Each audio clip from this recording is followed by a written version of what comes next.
24장 10절로 12절 말씀입니다. 내가 만일 환난 날에 낙담하면 내 힘의 미약함을 보임이니라.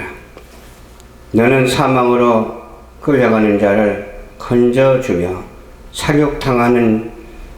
당하게 된 자를 구원하지 아니치 말라. 아멘. 예. 오늘 말씀은 주께서 보신다는 제목의 말씀으로 은혜를 나누고자 합니다.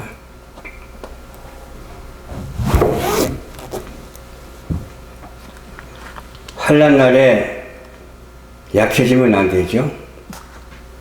약해지는 원인은 어디서 오느냐? 낙담하는 데서 약해지게 돼요. 우리는 낙담하지 말고 환난 날을 대비해서 참복음을 증거하는 자가 되어야 될 줄로 믿습니다. 용기가 있어야 돼요. 용기. 사람은 용기가 있어야 되죠. 용기를 내서 어떻게 하라고 했어요? 죽음으로부터 잡혀가는 자들을 구해야 한다고 그랬어요. 용기를 내서 비정상적인 사람들을 정상으로 이끌어내야 돼요. 용기를 내서 비진리가 많이 하는 곳에 진리를 가득 채워야 돼요. 용기를 내서 어떻게 해야 돼요? 잘못되어 가는 것을 바로잡아야 돼요. 그리고 구해줘야 돼요.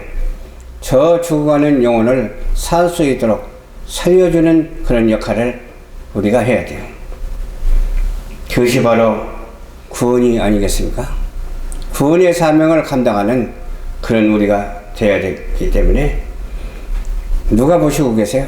주께서 보시고 계시기 때문에 주께서 보시는 것을 의식하면서 이와 같이 용기를 내서 많은 죽어가는 사람들을 구하는 그러한 놀라운 역사가 있어야 돼요. 우리는 부족하여 잘 몰라요. 뭐 안다고 하지만은 모르고 안다고 하는 경우가 얼마나 많은지 몰라요. 알고 안다고 하는 것도 교만인데 모르고 안다고 하니까 문제가 심각하죠. 우리는 잘 모르고 부족해도 마음을 감찰하시는 주님은 지켜주신다니까요. 영혼을 지켜주시고 또 무리를 핍박하고 공격하는 자들을 그 형에서 보호하시는 하나님이십니다. 그러니까 악한 일을 행하는 자에게 주님께서는 보호하신다는 것이죠. 하나님께서 보고 이르는 것은 강하고 담대하라고 말씀하십니다. 강하고 담대하라. 믿는 자에게 평안을 주려고 그런 거예요. 강하고 담대함으로 평안을 얻어야 돼요. 세상에서는 너희가 환난을 당하나 담대하라. 내가 세상을 이겼노라. 할렐루야. 이렇게 말씀하셨잖아요. 에베소서 3장 12절 말씀에도 있습니다. 우리가 예수 안에서 믿음으로 담대한 확신을 가지고 하나님께 나아가라고 했어요.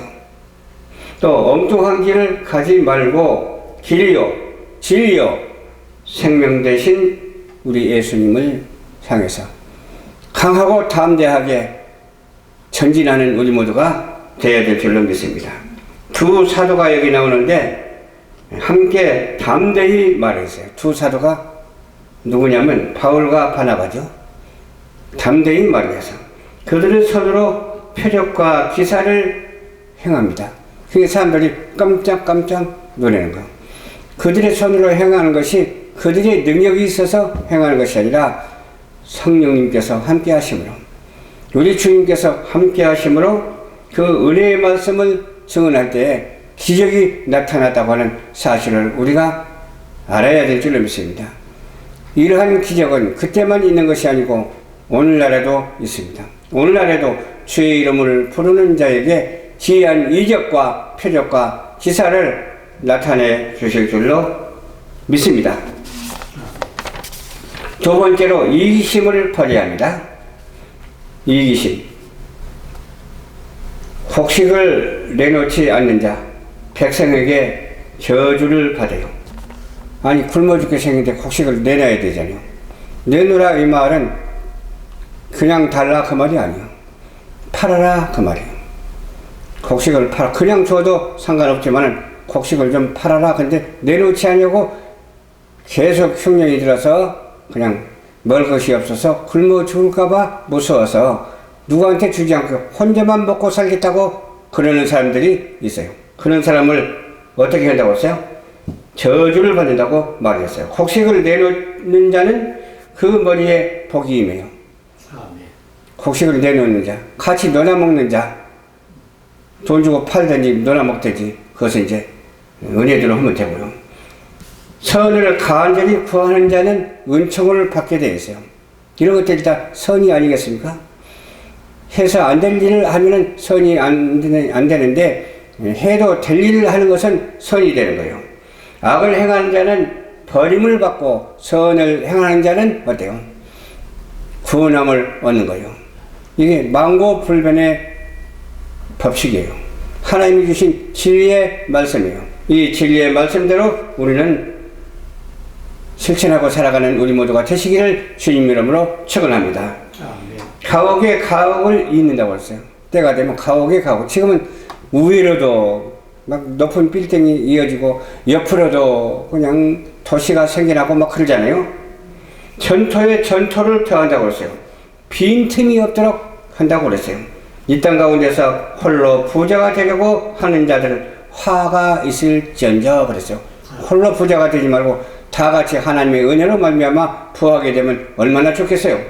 혼자만 잘 먹고 잘 살겠다고 부자가 되려고 하는 자들에게 화가 임하는 거예요. 허다한 가옥들이 황폐하고 크고 아름다울지라도 거주할 자가 없을 때 아무것도 아니에요. 사람이 있어야 되는 거 아니겠어요?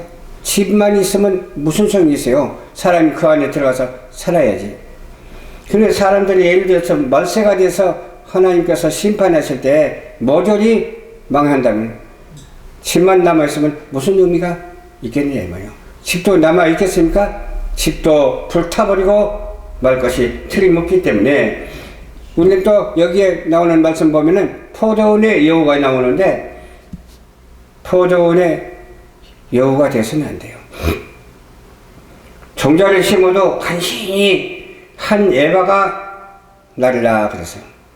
그러니까 소득을 얻어도 조금 얻을 수밖에 없는 그런 지경이에요. 소득 일한 만큼이나 얻어야 되지 않겠어요? 씨 뿌린 만큼이나 나와야 되지 않겠어요? 그렇죠? 근데 여우가 와서 다 막 그냥 다 핥아버리고 먹어버리면 되겠어요? 포도원의 여우를 잡아내는 우리 모두가 되시기를 주님 이름으로 부탁을 드립니다.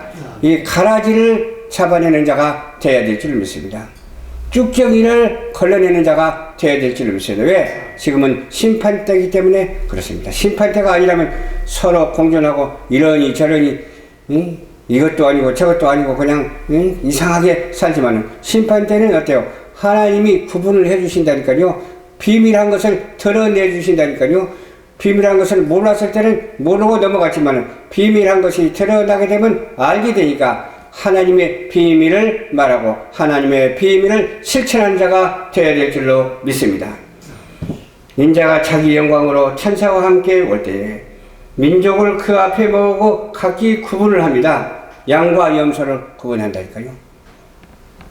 염소는 어느 편에 있어요? 왼편에 있게 돼요. 양은 어느 편에 있어요? 오른편에 있게 돼요. 그때 오른편에 있는 자들에게 복을 받을 자라고 주님은 말씀하십니다. 그렇죠? 창세로부터 애미된 상속을 받을 자라고 말씀하십니다. 그러나 왼편에 있는 자들에게는 어때요? 염소 같은 사람이기 때문에 받을 자가 못 돼요. 상속을 받을 자가 못 돼. 예비된 그런 사람들이 아니요. 버림받은 사람들이 되고 마는 거예요. 우리는 왼편에 속하지 아니하고 오른편에 속해서 염소에 속하지 아니하고 양에 속해서 오직 주님과 함께 사명을 감당하는 우리 모두가 되어야 될 줄로 믿습니다. 너는 내가 줄 때 먹을 것을 줬고 목말랐을 때 마시게 했고 헐벗을 때에 옷을 입혔고 병들었을 때에 돌아보았고 옥에 갇혔을 때 와서 보았느니라. 그래서 내가 언제 그랬냐 하는 게 그 실천이 이미 이루어졌기 때문에 그렇게 했다 그 말이에요. 이 말은 무슨 말이냐? 선한 일을 주님께서 원하시는 일을 했다 그 말이에요. 그러니까 나중에 그냥 깨닫고 주님 앞에 회개하면서 하나님의 영광을 위해서 살아드리는 그런 양의 모습이 되었어요. 우리 여러분들도 양의 모습이 되어서 하나님의 사명을 감당하기에는 전혀 부족함이 없는 우리 모두가 되시기를 주님 이름으로 축원합니다. 세 번째로 행위에 따라 보응을 받는다고 했어요. 어떻게 했느냐에 따라서 어떤 믿음을 가지고 어떤 행동을 했느냐에 따라서 보응을 받는다. 그리스도께서 스스로 어떻게 해야 하는지를 말씀해 주시죠.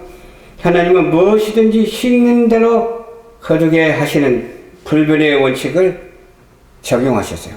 이 불변의 원칙은 사람에게만 적용한 것이 아니라 모든 만물에게도 다 적용이 돼요. 그것이 바로 창조 질서이거든요. 하나님이 진리로 질서를 세워주시고 진리대로 살게 해주시고 삐딱하게 나가지 아니하고 오직 하나님의 법도와 은혜로운 축복의 삶을 살아드리면서 날마다 감사하면서 시대적인 사명을 감당하는 저와 여러분들이 되어야 될 줄로 믿습니다. 육체를 위해서 심는 자는 썩어질 것이 생겨요. 그러나 성령을 위하여 심는 자는 영생하는 하늘의 멸관을 받습니다. 영생의 축복을 받는 거예요. 선을 행하되 낙심치 말라고 했어요. 선 행하면서 낙심하면 되겠어요? 그렇죠. 하나님의 일을 하면서 그냥 근심 걱정하면 되겠어요? 낙심치 말고 포기하지 아니하면 때가 되어 좋은 일로 하나님께서 채워주시는 줄 믿으시길 바랍니다. 좋은 신령한 일로 채워주시고 우리가 알지 못하는 크고 비밀한 것을 깨닫게 해주시고 그 깨달음으로 말미암아 보이는 세계와 보이지 않는 세계에 연합하는 그런 역사를 하나님께서 주신다고 하는 사실을 우리는 알아야 될 줄로 믿습니다. 하나님께서는 사람에게 행한 대로 부응하시는데 오직 당을 지어 진리를 따르지 아니한 자는 진노하신다고 했어요. 당을 지어서 진리를 따르지 않아서 되겠어요? 그것은 뭐냐? 하나님의 말씀을 언약으로 주시는데 그 언약을 지키지 않아서 되겠느냐 그 말이에요. 우리 사람과 사람과의 관계에서도 약속을 지키지 않아서 되겠느냐 이 말이에요. 이리 갔다 저리 갔다 막 그냥 중구난방으로 그렇게 해서 되겠느냐 그 말이에요. 하나님의 사람들은 약속을 잘 지키고 그 약속 지킨 대로 하나님께서는 축복해 주시고 세워 주시는 줄 믿으시기를 주님의 이름으로 축원합니다. 근데 약속 안 지키는 정치인들도 있더라고. 기껏 잘 나가다가 삐딱하게 그냥 다른 데로 이동하는 그런 사람들도 있더라고. 그래서는 안 되죠. 우리는 하나님의 말씀의 중심이 되어서 변함없는 그런 믿음, 변함없는 그런 사이가 되어야 된다니까요. 떨어지지 않는 사이, 함께 가는 그러한 사이가 되어야 된다니까요. 하나님께서는 그렇게 하는 자에게 축복해 주시고 그렇게 하지 아니하는 자에게는 절대로 축복을 안 해주기 때문에 악을 행하는 사람에게는 환난과 공고가 있고 유대인에게도 마찬가지고 헬라인에게도 마찬가지고 동서양 사람에게도 마찬가지예요. 이방인에게도 마찬가지예요. 이방인이 변해서 하나님의 백성이 될 줄로 믿습니다. 이방 사람이 따로 있는 게 아니에요. 하나님을 알지 못하는 사람이 이방 사람이에요. 이방 사람이라 할지라도 주님 앞에 회개하고 하나님을 알고 하나님께 나아오는 자가 어때요? 택한 선민인 줄 믿으시기를 주님 이름으로 축원합니다. 그래서 오늘 말씀을 중심으로 해서 세 구절이 있잖아요. 세 대지가 나오는데 첫 번째가 뭐예요? 강하고 담대해야 됩니다. 아멘? 강하고 담대해야 돼요. 또 두 번째는 뭐예요? 이기심을 버려야 됩니다. 이기심. 쓸데없는 이기심. 그게 안 되죠. 세 번째는 행위에 따라서 보응을 받는다는 것을 알아야 될 줄을 믿습니다. 알았으면 나만 아는 것이 아니라 이 말씀을 실천해서 다른 사람 앞에 증거하는 하나님의 능력자가 되시기를 주님의 이름으로 축원합니다. 하나님의 진정한 사역자가 되시기를 주님의 이름으로 축원합니다. 하나님의 진정한 용기 있는 사명자가 되시기를 주님 이름으로 축원합니다. 기도하겠습니다. 좋으신 아버지